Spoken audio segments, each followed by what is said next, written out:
You make the point in this book that your counterpart is also your partner, which I thought was an interesting point in the negotiation, of that you're not necessarily going head to head. You're trying to work towards a conclusion, but you also make the point that compromise is a little bit of a dirty word sometimes in negotiation. It's a horrible word, and I hope they don't bleep that out on the tape, right? You said it's compromise.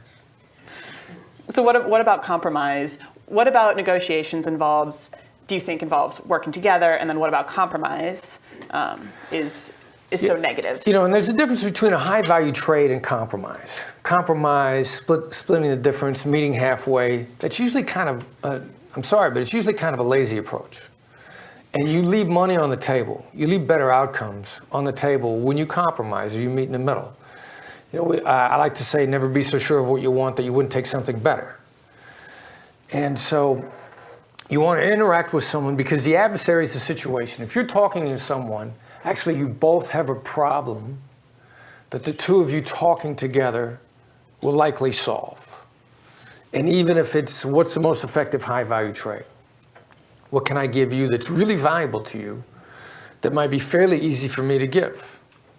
I did a talk for the Memphis dispute resolution for the Memphis Bar Association a number of years ago. They were putting out a magazine.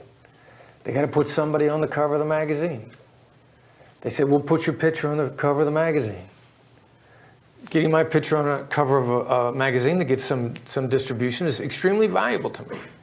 Something very hard for me to get, that I don't get on a regular basis. Something they've got anyway, that they've got to do every month.